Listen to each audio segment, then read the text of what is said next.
Welcome to our living room. To be real with you, we have had a remarkably terrible week, and today was just the cherry on top. So I made myself a double Negroni, knocked off work a little bit early, and I'm gonna film a video all about my fragrance collection because there's just something so transformative about fragrances. They can really lift your mood, and that's what I need today. So I hope that you'll sit back, maybe grab a beverage of your choice, and let's talk about some perfumes. Cheers.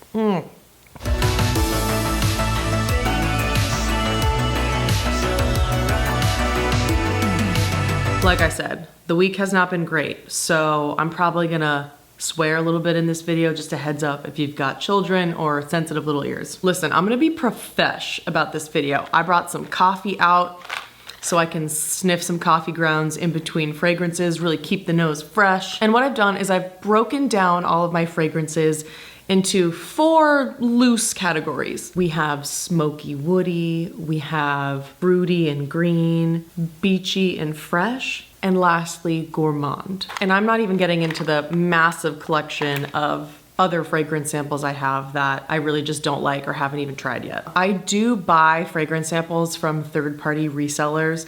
I know that some people look down on that because they're not authenticated, meaning that those websites could technically buy a counterfeit product and, you know, sell that to you. I have, out of the upwards of 100 fragrance samples I've purchased, you know, they're just a couple bucks each. I've only had one perfume that ended up not smelling like the sample that I got. So for me, it's a pretty good gamble to save money so that I can try before I buy. I'll leave all of my favorite websites listed in the description box below. I feel like I'm like blending into the couch with this sweater. I didn't really think about that. Anyways, I'm gonna start with the category that's my kind of like everyday category. That's the beachy, fresh genre, if you will. The fragrance in that category that I would consider to be my signature scent is Atelier Cologne, Clementine, California. You can still purchase this online from a few different websites. This is their travel size version I got for $30. Sadly, Atelier Cologne announced that they were pulling out of US and Canada. I'm not sure why, but this sold out so fast on their website, on Sephora. Sephora is offering it right now as a 100-point perk on the website though. So if you wanna try it, you can get it for free on Sephora. But this is my signature scent. When I wore this for the first time, John walked in the room. I said, "Hey babe, what do you think of this?" And he said, "This is how I always imagined you smelling." So I'm gonna read the description on the website, as I will for all of them. And I sprayed them. Oh, it's so nice. This sweet smelling unisex perfume blends ingredients from Turkey, Haiti, and Italy for an irresistibly fresh everyday fragrance. Opening with citrus notes, the fragrance is enhanced with green notes of juniper, while Sichuan pepper, vetiver, sandalwood, and cypress provide a warm base. Ideal for summer, the fragrance can also uplift the spirits on those dull winter days. You get the citrus, but honestly, for me, the clementine is kind of a back seat. It really just smells like equal parts citrus, green, and fresh. And I 100% agree that it's a unisex scent. Anyone could wear this, and I think it is appropriate for year round because it just smells so clean and fresh to me. It's not like it's this like sweet, juicy clementine that's only appropriate for spring and summer. So that's why this is my signature scent. If you can get your hands on this, I really, really recommend it. My next most worn beachy or fresh fragrance is the Vacation Inc. signature perfume. I love that it comes in this really classic 80s looking bottle. Their whole brand is just designed to perfection. Vacation by Vacation Inc. for all genders immerses the wearer in the inimitable sunscreen experience, wherever they may be, mixing classic sunscreen notes of coconut, banana, pineapple, orange blossom with classic poolside notes, pool water, pool toy, swimsuit lycra. Vacation is your best poolside memories, sprayable on demand. So this is their full-size bottle, but they also have, I think, a $5 sample on their website, so check that out. They make some awesome hats and shirts, sunscreens, everything. I love them. This takes your idea of a sunscreen scent, like a Tom Ford Soleil Blanc or Bobbi Brown Beach or Replica Beach Walk, and just kind of riffs on it in a fun way. I mean, swimsuit lycra, pool toy, the coconut banana, all comes through in the most nostalgic way. You smell like a copper tone baby, a pool toy, like a coconut banana smoothie, and all of the things that transport you into like sweaty summer days when you were a child. I have never experienced a long-lasting beachy or fresh scent. That's okay for me. So all of these perfumes generally are not super intense. I get really bad headaches from the majority of perfumes. So these are like headache approved for me. But particularly the beachy and fresh ones fade quite fast. I know that a lot of people are really bothered by that, especially sunscreen scents. Those do not last very long, but I really don't mind reapplying throughout the day, especially because they have a sample on the website you can pop in your purse. The next beachy scent I have is Bobbi Brown Beach, and my friend Deb actually sent me this bottle. I was so appreciative, and this is amazing. The sunscreen notes are much stronger in Bobbi Brown Beach. Definitely no like pool toy or swimsuit notes in there, and I don't think any like coconut or banana. I really love the freshness and the fruitiness that adds in the Vacation ink. The website says, this best-selling scent captures the atmosphere and attitude of summer. Designed with an intoxicating blend of jasmine, sea spray, and mandarin, this eau de parfum is wearable anytime, anywhere. The difference here is that you can really smell the jasmine. So if you like a stronger floral note in your sunscreeny perfumes, then this is the one for you. Also, Bobbi Brown Beach is more affordable than Tom Ford Soleil Blanc. Next, I have a beloved little sample of Tom Ford Eau de Soleil Blanc. This was a point perk on Sephora and another one of those sunscreeny scents. So the Tom Ford website says the primary notes are coco de mer, ylang ylang, bergamot flower. Vibrant with radiant citrus, Eau de Soleil Blanc presents pistachio infused with spices that transport to a remote private island. A blend of jasmine, tuberose, and ylang ylang from the Comoro Islands sparkles with Moroccan orange flower as luscious coco de mer brings the perfume's balancing warmth. It's so lovely. I've seen so many people describe this as like super rich auntie, like on a private yacht in the Greek islands or something like that. And John loves this one on me. The bergamot in this, I think, is what makes it really nice for me. That's why I prefer it over Bobbi Brown Beach. That brings this like zestiness and freshness into all of it, and it's a classic for a reason. Coffee and cocktail break. My last beachy scent is Maison Margiela Replica Beach Walk. This is a $30 travel size on Sephora, and here's what the description is.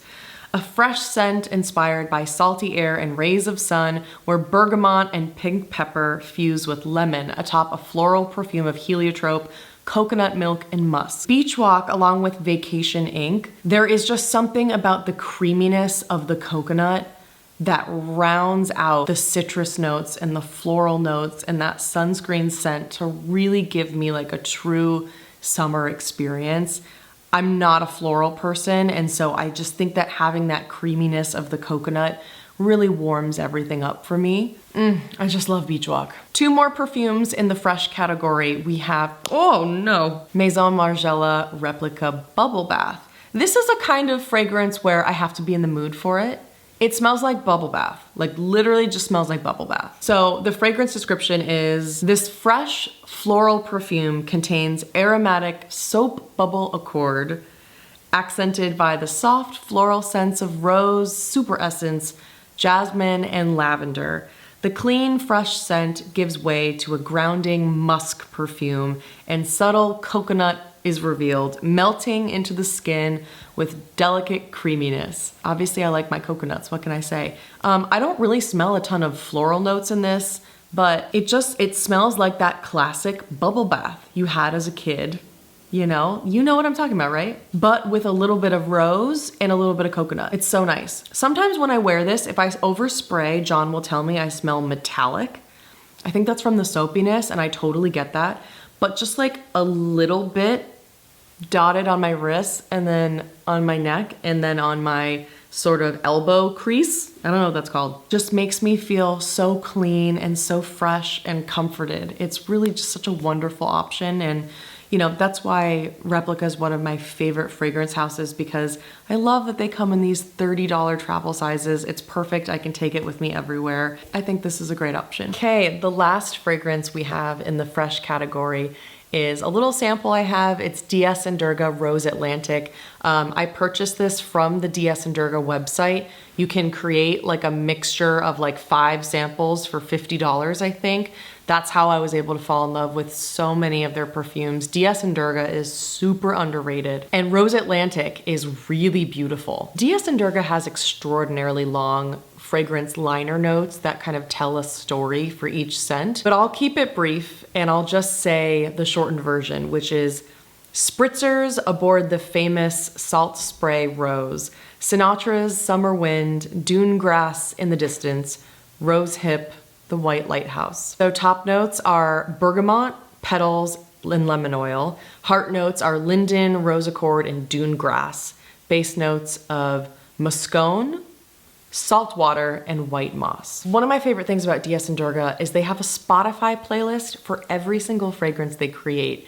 And for this one, they have a lot of Frank Sinatra, a lot of like New England, kind of like old school crooner music that I love, that really calms me. And I grew up in Connecticut. My parents were sailors, so this fragrance is very much nostalgic for me and brings me back to East Coast summers. Oh, that's nice. Just to give you a little understanding of the fragrance descriptions on the DS & Durga website, it starts out by saying, there's no place I'd rather be in the summer than by the ocean in New England. Marblehead, Maine, Phillips Beach in Swampscott, Nantucket, to name a few. It's hot, but the sea breeze brings in cool salted air by the late afternoon. Yada, yada, yada. They go over the whole scent memory. By the late summer, the rose hips are bright tomato red. There's so much music associated with this time of year. Summer jams, soul music, the sweet syrup of Sam Cooke, the gruff scrawl of Otis, doo-wop, and the dinky organ of Sinatra's summer wind. This isn't just a rose. It has the ocean, delicate petals, the green stem, the waxy leaves, and the fresh, idyllic powder of summertime. It's an everyday perfume. DS & Durga just fucking gets me with those scent descriptions. It's like, how could you not want to buy that? Yeah, it's not a rose perfume. It's not a sweet rose. It's not a florally rose. It's like a salty sea breeze kind of rose, and you smell those green stems and the grass, and you get the zestiness from the lemon oil and the bergamot. So Rose Atlantic is a great perfume if you want to sort of dip your toes into rose, but keep it still fresh and light. Okay, whew, shit really helps. Now we're gonna move into Gourmand fragrances, and I only have 3, so I'll be fast. All right, mama needs a lipstick touch-up. I'm wearing Beauty Pie's Super Lipstick Luxe Shine in Baby Berry. These lights, man, they make me look so shiny. Now we're moving into the Gourmand category, and just to be clear, this to me is just perfumes that have vanilla as the primary note, but I don't like any perfumes that are super sweet. So you're not gonna find any like candy, pink sugar kind of scents, you know, that's not for me, too young, I don't like it. All of these 3 vanilla scents are very much grounded by like woody notes, and that kind of balance of the woodiness with the creaminess of the vanilla is my go-to for nighttime. It just makes me feel like feminine and sexy, and it's just the scent, truthfully, that smells the best to me. Vanilla is like my favorite scent ever. Insert joke about me being white. My favorite vanilla fragrance is Diptyque Eau Dwell, and this is described as an ode to travel and vanilla. Along the spice route, the vanilla at the heart of Eau Dwell takes on new aromas, luminous, addictive accents of calamus and dark, smoky nuances of cypriol. Traveling through time and over borders, bourbon vanilla from Madagascar reveals itself between darkness and light. I really like that juxtaposition between darkness and light. There's something just so sexy and like satisfying to me about a vanilla that's balanced out by that smokiness. I think this is one of the smaller bottles I got for around like $109, and to me it's worth it. The actual notes are top notes of pink peppercorn. Yeah, there's definitely like a spiciness to it. Juniper berry, yep, it's a little green and like astringent. Green cardamom, yep, there's that green. Alemi, I have no fucking clue what that is. Middle notes of frankincense, calamus, don't know what that is. Black Ceylon tea. That's interesting. Oh, I didn't realize that. Bourbon vanilla, yep. Fernet vanilla, Haitian vetiver, Cypriol. I sprayed this on and this just makes me feel my best and like my sexiest because it's not a vanilla in like the way that everyone wore like the like sugary Victoria's Secret vanilla body sprays in college. It's a really sophisticated, really grounded, complex vanilla, and that's what I really appreciate. I'm telling you, a couple sips of a Negroni, chatting about my favorite perfumes, I knew that would set me right. Very close second for favorite vanilla is Labo's City Exclusive. This is their Paris City Exclusive, and it's called Vanille 44. If you didn't know, Labo only offers their city exclusives for the month of September every year. You can't buy them in stores or online except for the month of September, unless you are in that city. So if you live in Paris, you can buy Vanille 44 year round. So remember that sample I was telling you about that was the counterfeit sample, or it was just different than the actual Vanille 44? Yeah, that was the sample I bought from one of those third-party resellers. Here's the thing. Me, my friend Dev, and my friend Mary all bought the same sample from the same website and fell head over heels in love with their Vanille 44. Then we bought our own bottles of Vanille 44 and it did not smell the same, and we all preferred the like counterfeit sample of the Vanille 44. It smelled like woodier. It was so good. I honestly wanted to email the company and be like, hey, don't mean to accuse you of selling counterfeit products, but whatever that was, can I buy it? Because it was literally the best thing I'd ever smelled. If I could get that again, and I'll probably go through my order history and just like buy it again to see if they still have it. Like, it was better than any perfume I've ever smelled. And I wanted to be like, who did that? Did you mix it with something? Was it expired? Like, I need to smell like that. I digress. My point is, I still really like the actual Vanille 44. It's just a little bit like sweeter than the sample that I got from a third-party reseller. When it comes to the Labo City exclusives, my understanding is you can actually go to any store and they carry all of the city exclusives, you just can't buy them. So you can smell them year round, but you can only buy them in September, or you can buy them year round in that specific city. So I hope that helps. Let's talk about Vanille 44. We all know that Paris is the city of love and hence sex. But Paris is also the city of Vanille 44. Well, our Vanille 44 does not smell of just vanilla. We could say that this theme is a subtle, ambery, incensey, woody, sexy note that, once acquainted with your premium pashmina sweater, will release the finest of the vanilla bourbons that you've experienced. It's vanilla disguised. And the notes are natural bergamot, incense, mandarin, Gaiac, like Gaiac wood, vanille bourbon, muscanone, pipeall, hedione. Yeah, I don't know. All that I do know, you get the woodiness from the Gaiac wood, you get the vanilla, you definitely get incense, so it's kind of that like smoky, earthy vibe too. Again, it's just another one of the vanillas that's grounded, complex, and not a super sweet vanilla. It's really, really wonderful.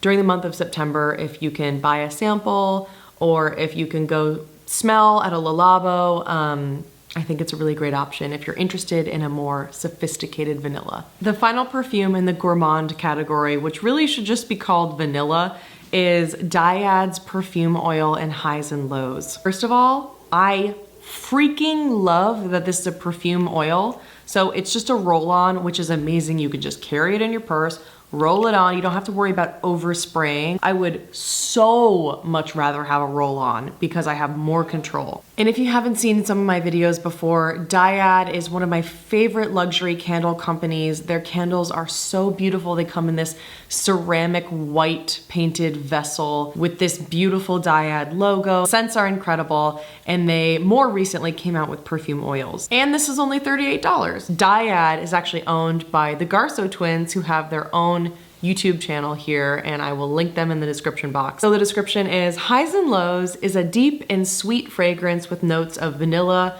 musk, and ambrette. The floral notes help to balance the sweet notes so the musk really comes through and lasts on the skin. The scent is the most musk forward from the Modern Musks collection. And they said the scent memory feels like sitting in a cozy corner booth at your local spot, ending the night with dessert. Love that. So the top notes are apple and freesia. Middle notes are jasmine petals, lotus flower, sheer orange blossom, and the base notes are ambrette, musk, and vanilla. They're made in LA and they're vegan and cruelty free, and I just love their stuff. This one is completely different than anything I've ever smelled. The vanilla's there, but it's so much more than that. Yeah, I get the apple, the freesia, I get the floral notes, and it's musky, and I get the amber. This is just like equal parts everything, so it's really complex, really interesting, and totally unique. The next category is like fruity or green scents. And for the fruity or green category, by far my favorite is Dias & Durga Debaser. This is a travel size for $72 on their website. Again, you can get their little like $50 sample pack. They have a bunch of different sizes. The little like memory description is the wild shrill of Black Francis coming through the radio in the August heat. Ripe fig, iris, coconut milk, tonka, and dry blonde woods. So top notes are bergamot, green leaf, and pear stem. Heart notes are fig, coconut milk, and iris.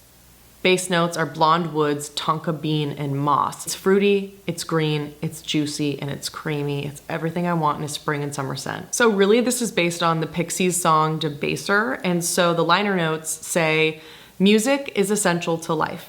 I was born in a house of blues, dad's from Chicago. At 9, I went to camp on an island. Cool, older punk kids showed me the Misfits and the Pixies. One of those kids was actually comedian Rob Delaney. That's hilarious. That summer was ruled by Doolittle, the provocative lyrics, the cackle of Frank Black. I absorbed it in the summer heat. August humidity, young romance. Our Debaser scent is hot, humid, sexy. Green stems, deep purple fig, soft blonde woods, a wet, white, ethereal musk, and the coumarin vanillic note of tonka bean. They described it really well. And just like they said, it's like humid, hot, and sexy. If you can put that into a fruity perfume. And the coconut milk is like, oh, it's so fucking delicious.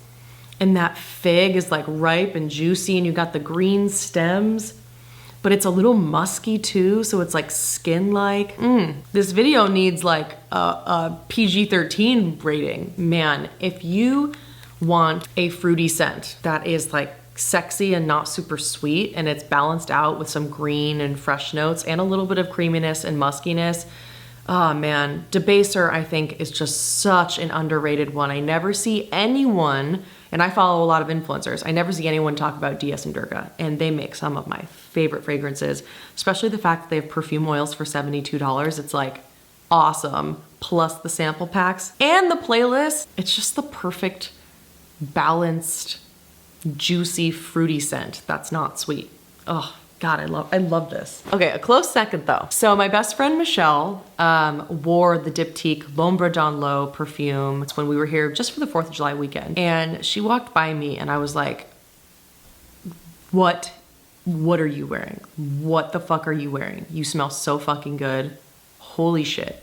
She was like, oh, it's Diptyque L'Ombre dans l'Eau. And I was like, oh, I need that. And this is one of the very few travel sizes that Diptyque makes. I don't know if they make it anymore because I didn't find it, but you can still get it on some websites. This is a beautiful, beautiful balance of like raspberries, blackberries, and rose, I wanna say, but I'll look at the note. Listen, the Negroni's making me a little loose. I'm getting excited.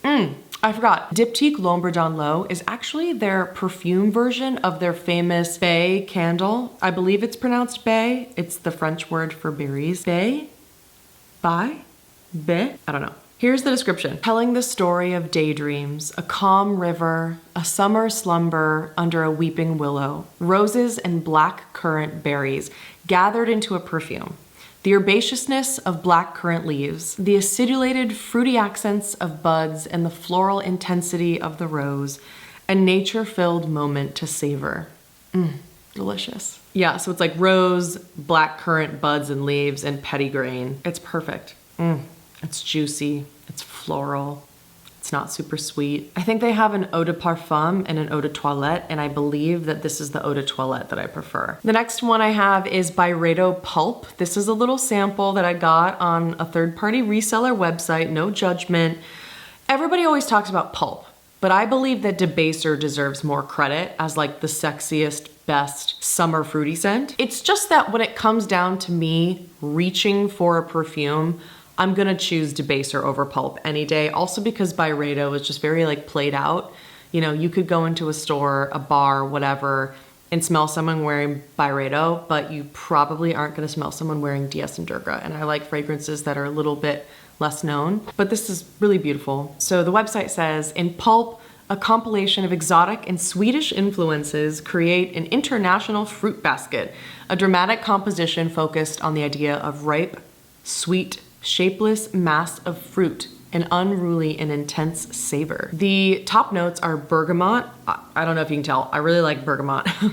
Bergamot, black currant, and cardamom. Heart notes of fig, red apple, and tiare. Base notes of cedarwood, peach flower, and praline. If you want a perfume that's fruity, that is really, really fruity, it's not aggressively sweet, but it is like fruit in your face, lots of fruit, lots of different fruits, then Pulp is your bet. And while I can't smell the cedarwood or the praline, I'm sure that that grounds it, even though I can't smell it. So Byredo Pulp is kind of like my runner-up fruity scent. Next up, I have two fragrance samples from Hermès that are both very much fruity. We have Un Jardin sur le Nil and Un Jardin sur le Toit. Smells like girl in here.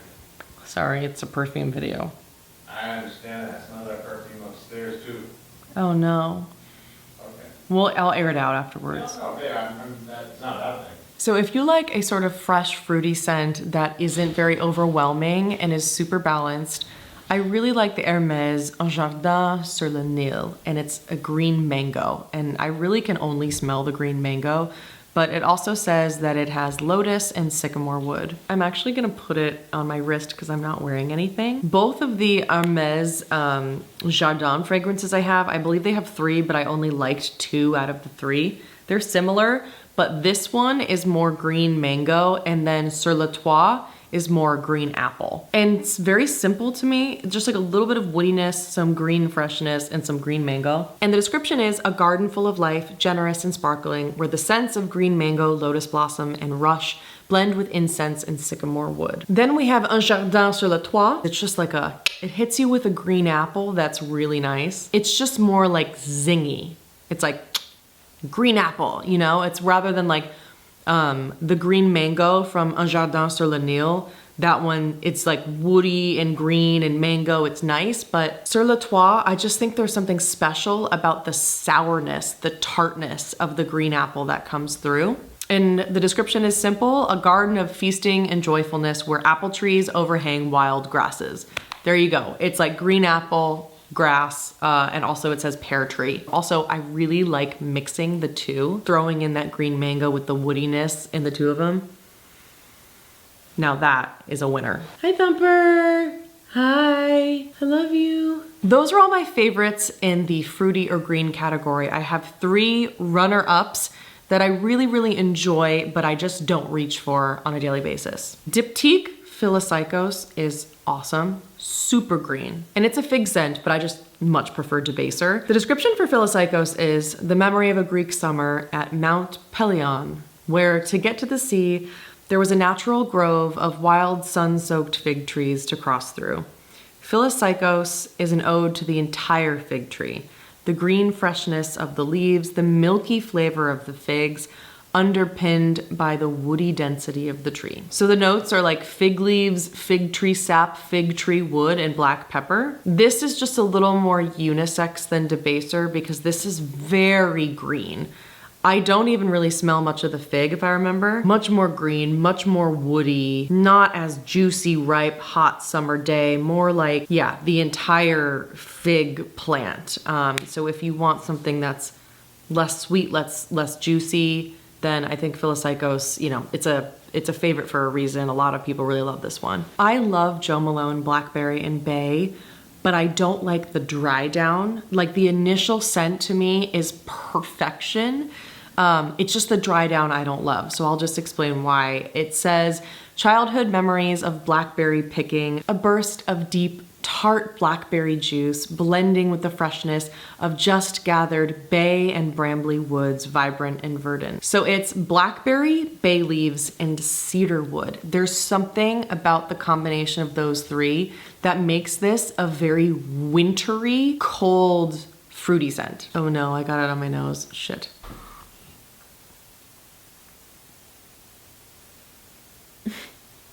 Meep.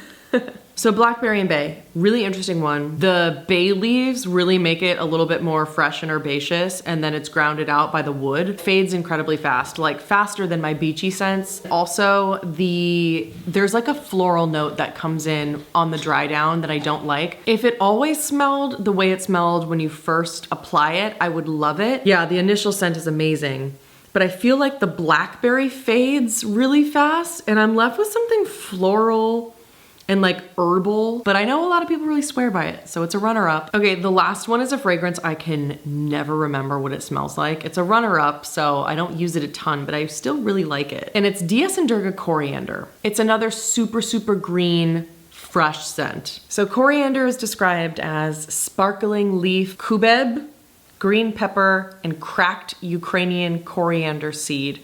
Cool spices, and black sea breeze like the hills above Odessa. So it has Russian coriander, pepper, juniper needle, geranium, clove stem, clary sage, musk, magnolia, and mace. I can never remember this because I can never actually describe it even when I'm smelling it.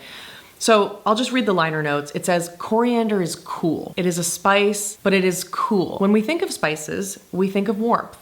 Nutmeg, ginger, clove, cinnamon. We picture roaring fires, winter warmth, or the tropical climes where the plants grow. Of course, with some perfume wizardry, you can turn these on their heads, but coriander is already cool. It's fresh, green, pungent, and evocative of the grass, the expanse of the fields, and the sweeping sea. In the top, you have the fresh, pungent coriander heightened by sappy green lime peels and the aggressive herbal scrawl of rosemary from Morocco. Cubeb seeds, the noble cousin to the black pepper, give more dry, musky, round cool. Clary sage takes the baton of herbal strangeness and runs it into the fresh heart.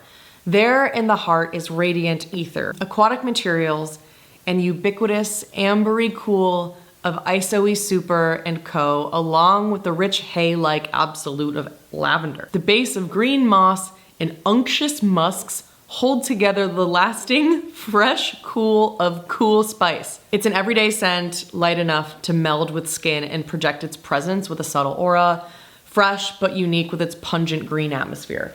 Even in that description, I still don't really understand what it is, and I never can even when I smell it. It's cool, like they said, it's not warm. It's very cool. It's like green but spicy but cool, like peppery. It's really hard to describe, but I think if you want something that's like fresh and green that no one else wears, coriander is a really great choice. Only one category left.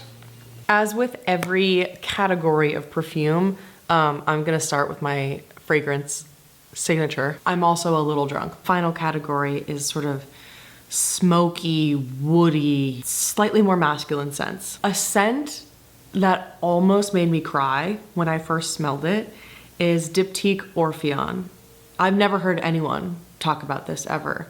And it was the first time someone in my life smelled something I was wearing, stopped me and said, "What are you wearing?" Because it's really complex and really unique. Because it encapsulates so many aspects of myself in a fragrance. This is the full-size bottle on Diptyque's website. It's $190. It was released just a few months ago, so they don't have any samples or travel size options. It was so worth it for me to buy the full size. Okay, so please humor me. I promise you I will speed through the last fragrances that we have, but I just have to read the sort of scent memory and the reason that they created this fragrance, because the second I read it, I was like, purchase. It was that instant for me. Okay, so the description is Paris in the early 60s. The Saint-Germain quarter was alive with the rhythm of all-night sessions in jazz clubs and artistic encounters. People would discuss the world, dance and laugh in a warm atmosphere as vibrant as it was elegant. Orpheon was one of those bars filled with joyful effervescence where the three founders of the nearby Diptyque boutique liked to meet. Today, paying tribute to this era and to creative friendships, the bar is immortalized in the olfactory portrait that bears its name, Orpheon. Freeze frame. Curls of tobacco smoke mingle with powdery trails of blusher, lingering on burnished wood. At the heart of the composition is the atmosphere of that unforgettable place, recognizable through the warmth of the tonka bean, the depth of the cedar, and the vivacity of juniper berries. When I lived in New York, I lived in New York for about 8 years. I went to NYU first.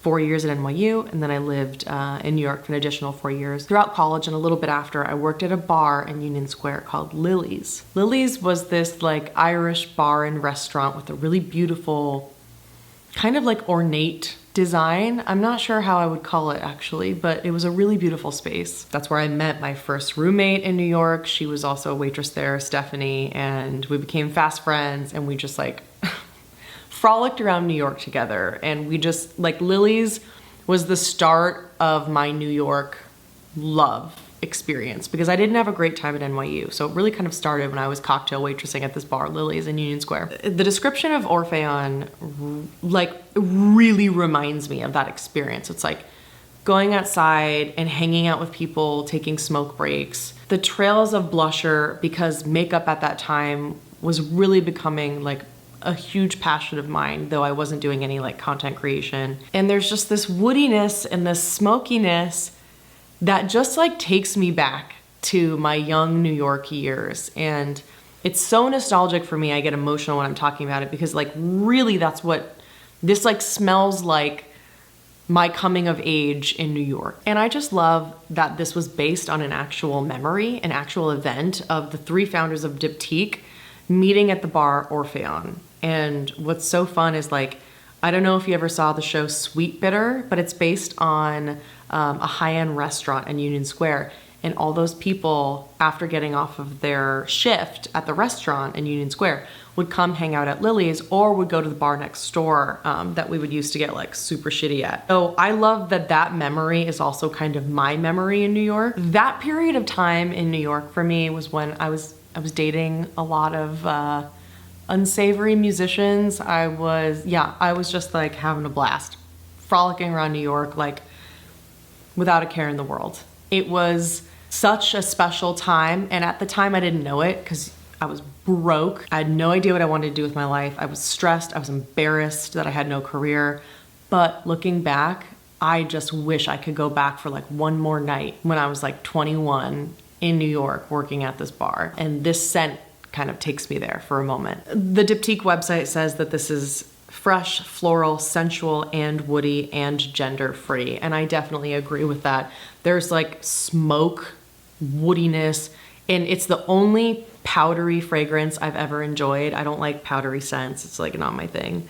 But there's something about this being a powdery blusher that really like hits me to my core, obviously because I love makeup, but there's something that's really balanced in the powdery blush, having it coincide with wood and smoke, juniper berries, tonka bean, and juniper berries make up gin. So it just all makes sense and wrapped up in this beautiful, unique, special little perfume that I just love. Well, I never thought that the first time I would almost cry on camera would be talking about a fucking perfume, but here we are. We have another Labo city exclusive. I have an interesting relationship with this one. It's Gaiac 10 from Labo. Oh God, it's good. In terms of an emotional experience and attachment to a perfume, this is Labo's Tokyo exclusive. I've dreamt of going to Tokyo my whole life. We were planning on going during the pandemic. We never did. I've wanted to go to Tokyo so fucking badly. And this is how I go there, in this little fragrance, Gaiac wood. And sometimes at night, I like to watch these ASMR videos. It's just people literally walking around Tokyo for like hours.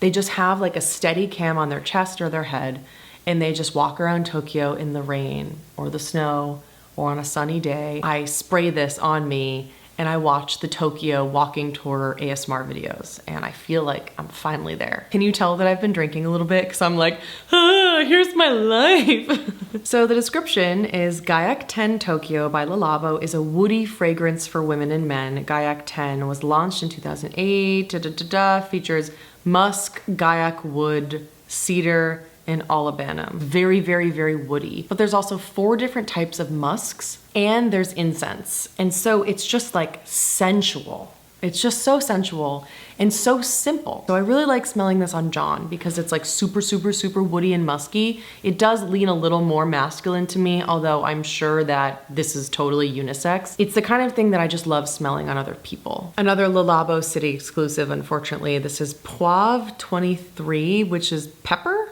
in French, I think. Poivre 23 translates to, yeah, pepper 23, and it's Labo's pepper statement. Because it's the spice of all spices, widely used in perfumery, we wanted pepper to finally get what it deserves, the limelight. Pepper with citrus, Gaiac, patchouli, incense, Australian sandalwood, and other subtle notes. It's very warm, ultra spicy, truly oriental, and it is only for London.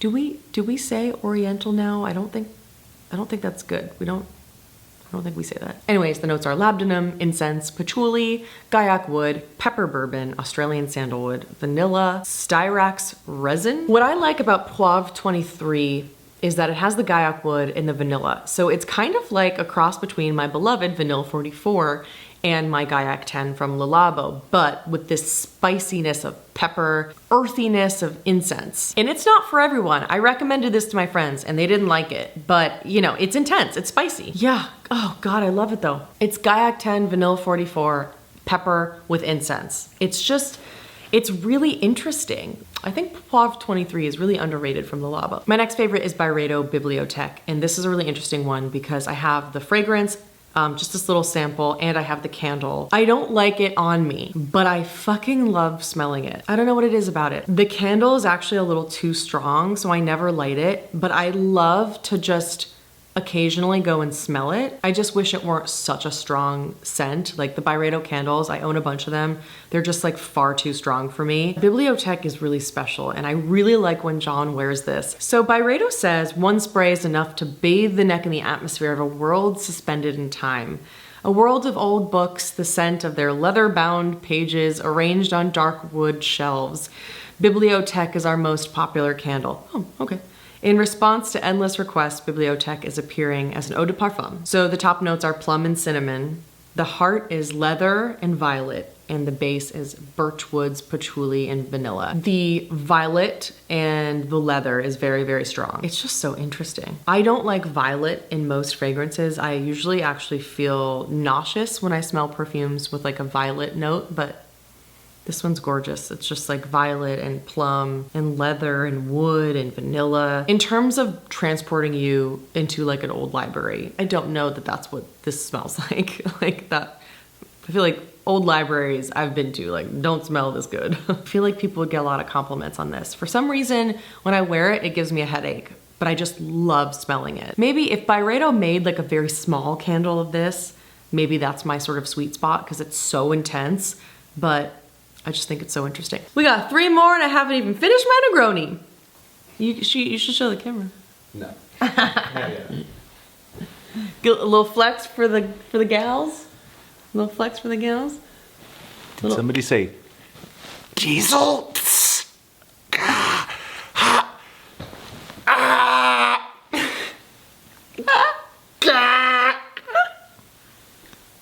Bye. Bye. Sorry, the room smells like perfume. I'm more of an ask for forgiveness instead of beg for permission kind of gal. I have 3 more perfumes and I feel like this video is so long, nobody's gonna be watching at this point. I was gonna talk about Replica Whispers in the Library and Jazz Club. I'll sum it up for you. These were some of the first perfumes I bought when I started my perfume journey about 2 years ago, kind of at the start of the pandemic. They're both kind of like oozy, spicy, woody, but I find them to be a little bit astringent or a little intense.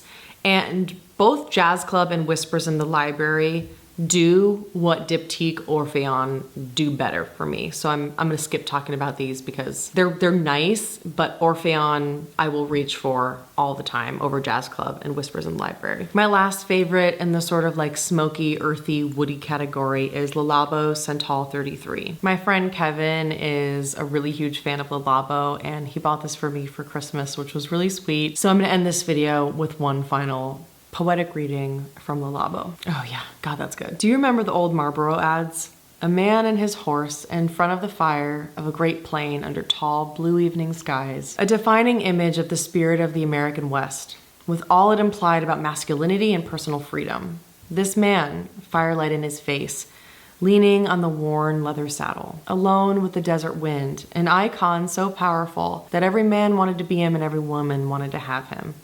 From this memory is born Santal 33, the ambition to create an olfactory form inspired by the great American myth, still a source of fantasy for the rest of the world. I really like that. A perfume that touches the sensual universality of this icon, that would intoxicate a man as much as a woman, that introduces our use of cardamom, iris, violet, ambrox, which crackle in the formula and bring to the smoking wood alloy, Australian sandalwood, cedarwood, some spicy, leathery, musky notes, and gives this perfume its unisex signature and addictive comfort.